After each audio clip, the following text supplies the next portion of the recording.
Hi, I think everyone is safe and fine and following the classes. I hope. So, here in our last class, we have discussed about the sovereignty concept. As I told you, that unit was completed. So, I wanted to discuss you another concept that is related to the rights and duties. These are also not a new words. Before you we have discussed in state and political science chapter also, where I have given very small information regarding about the rights and duties. Here in this chapter we particularly going to describe about these rights and duties. What are rights in generally? You know that rights are nothing but claims. See, claims. Claims means what? Demands. We may call it as the demands. The justified claims of an individual is nothing but calling as the right. For example, right to life.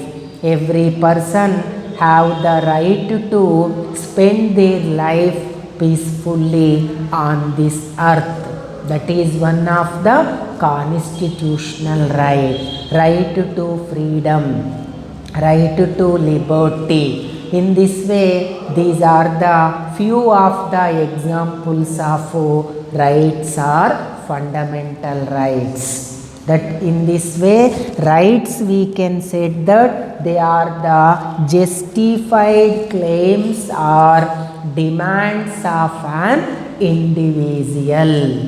Generally, rights is one of the important political science subject. It always provide or support the social development, and without rights we can say that almost all there is no chance for the development of an individual, and there is maybe a question mark regarding about the progressive society also. So that only rights occupy an important position, and it is one of the important subject concepts of political science also.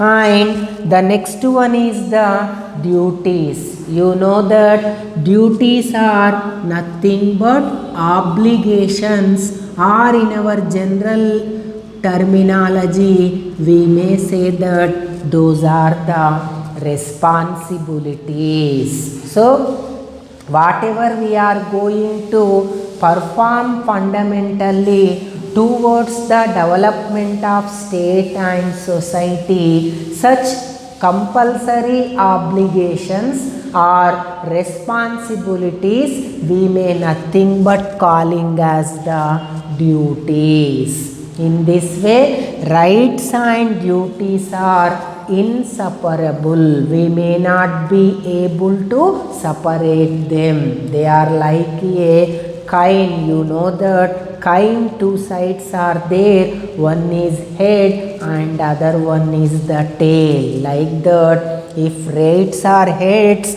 automatically duties are tails. In this way, these are the two distinct aspects, but they are may not be able to separate them, because whenever you perform your duty perfectly, then you can avail your right very well.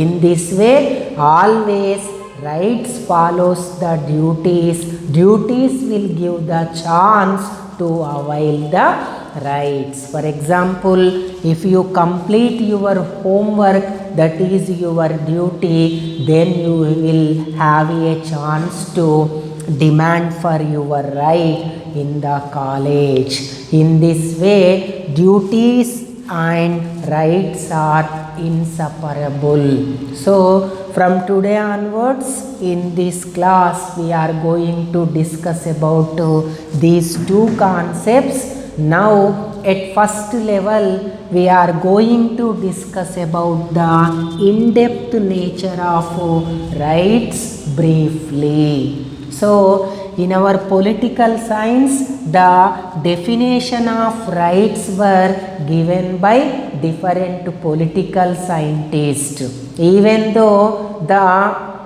final attitude, final meaning of the rights is same, but the interpretation of the political scientists in definition of rights is different. I think you understood it. Here two political scientists, as I have written here, one is Ernest Barker and other one is T.H. Green, who have defined the rights in different ways. So we try to understand that definition at first level.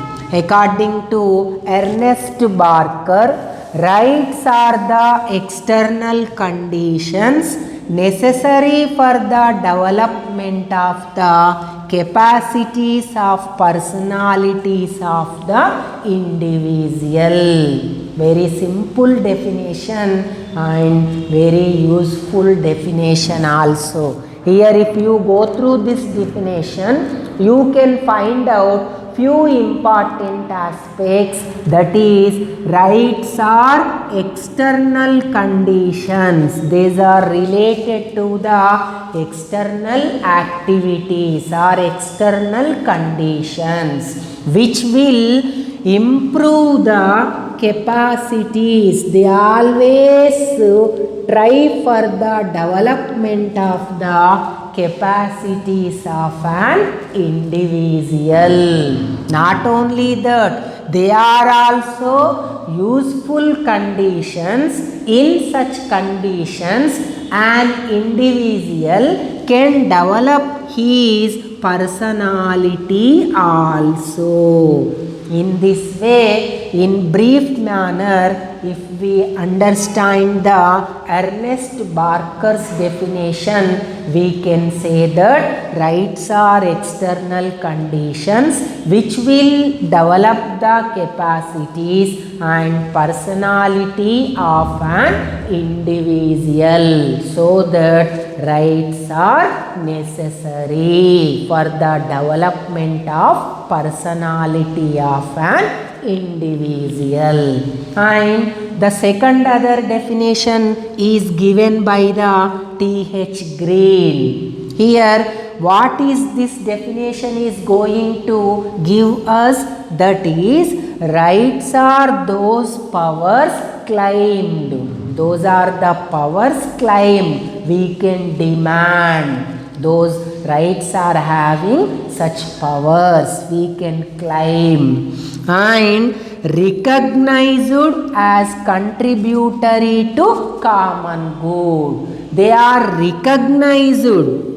Who recognized them? The state, society has recognized the rights also. Why they are recognized? Because they contribute to the common good. Here common good means what? That means they are good to all society people, not only a particular person.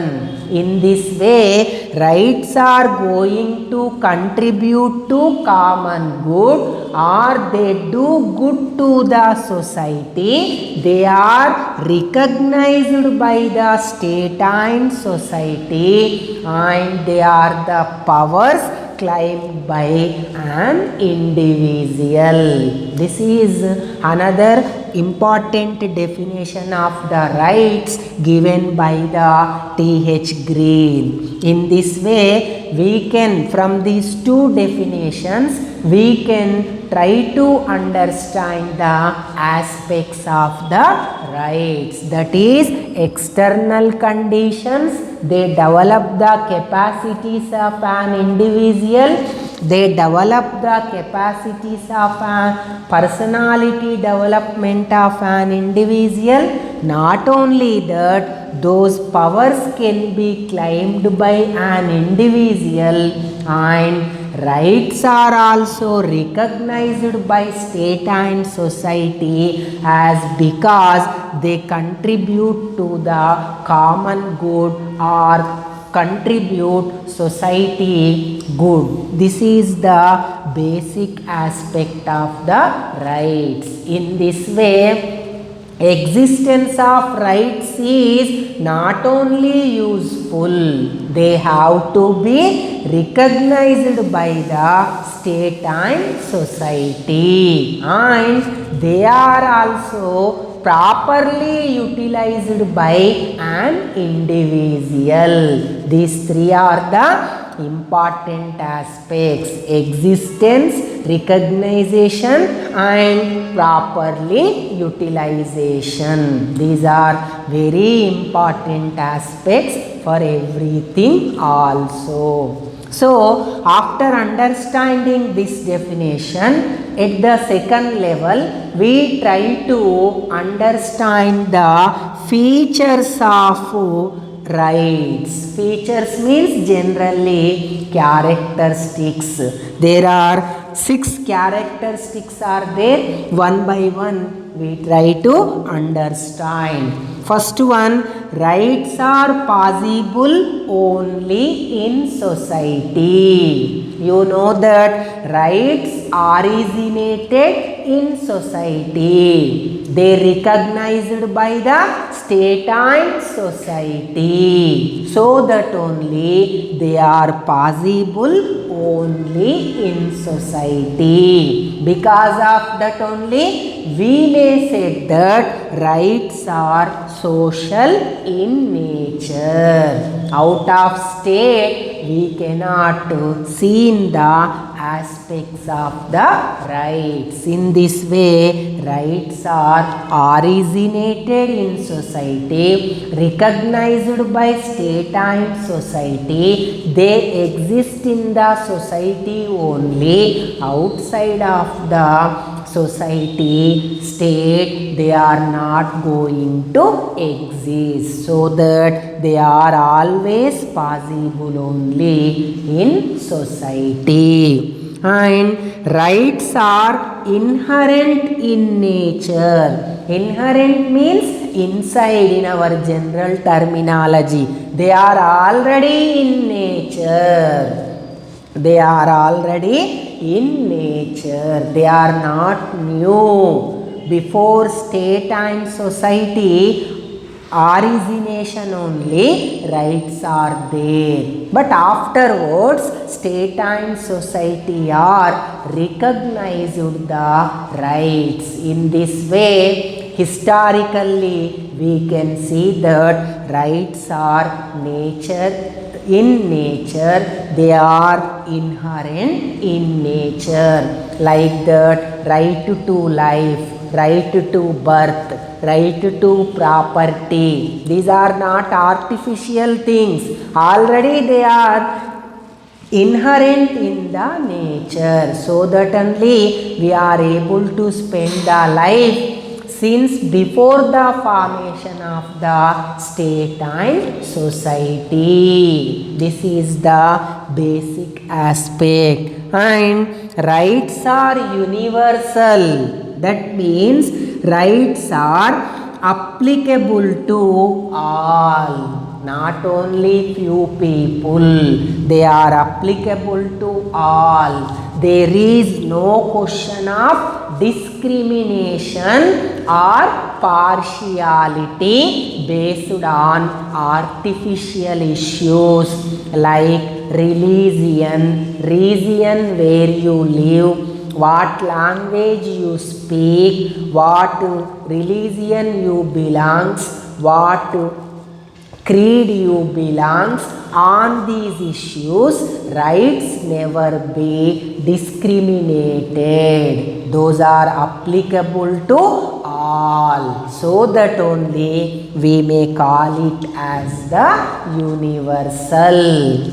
And rights are not absolute. Here one more thing, important issue. Even though rights are universal, they are not absolute. That means they are not unlimited. Somewhere the state and society can restrict them or curtail the rights of an individual whenever the society state thinks so. For the existence of peacefulness, social order, the society and state can curtail the rights of an individual, even though they are universal. You know that every individual have a chance to put uniform unions. They can assemble peacefully. These are the some of the freedom, right to freedoms. But sometimes the police are going to announce the 144 section. Then such meetings are not be able to conducted by the citizens of the country. Why such restrictions are put by the police and government means to put the social order in proper way, to avoid the unpeaceful conditions in the society. In this way, state and society for some extent curtail or restrict the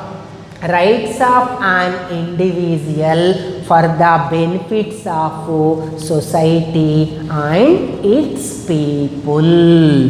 And the next aspect, rights precedes the state. Precedes means before. Rights are there before the formation of state only, before the formation of society only. Here we said that rights are in nature. Before the formation of the state society only, rights are there. After the formation of state and society, such rights are recognized by the state and society. In this way, you know that in our historical aspects, as the centuries are turning on, the rights and activities of peoples are also changing. In this way, rights are the products of history. Before origin of the state only, we can see in the rights. Those are called as natural rights. And the next aspect, rights are meant for common good. For whom these rights are there? For common good. That means not only for an individual, to total society these rights are there. If one individual get benefit, that is not at all be suggestible. Whenever common good is there, then state, society is going to recognize them, implement them, so that rights never give contribution to one individual person. They are always meant for the common good or to all the people of the country equally, so that only they are recognized. And these are the features of the rights. Once listen carefully and go through these side headings. I hope you can understand them. And the next aspect, classification. How many types of rights are there? That is classification of rights or types of rights. They are basically broadly at first level 3 types of rights are there. One is natural rights, next one moral rights, and the third one legal rights. Again, these legal rights are classified, subdivided into 3 types. That is the civil rights, political rights, and economic rights. Don't be confusion by seeing this chart, but try to understand the classification. In our next class, we are going to discuss thoroughly what is the difference between these 3 types of rights in a brief aspect. So this is about the aspects of the rights, and this is the new concept, rights and duties. Slowly listen, you can able to understand. If you have any doubt, just you can post your doubts through our WhatsApp group. As soon as I received, I try to give you the clarification. Or if such doubt is a broad one, you may not be able to post it, then you can directly come to college by calling me. I can give you 100% answers and doubt clarifications. So take care and go through this video carefully. Bye bye.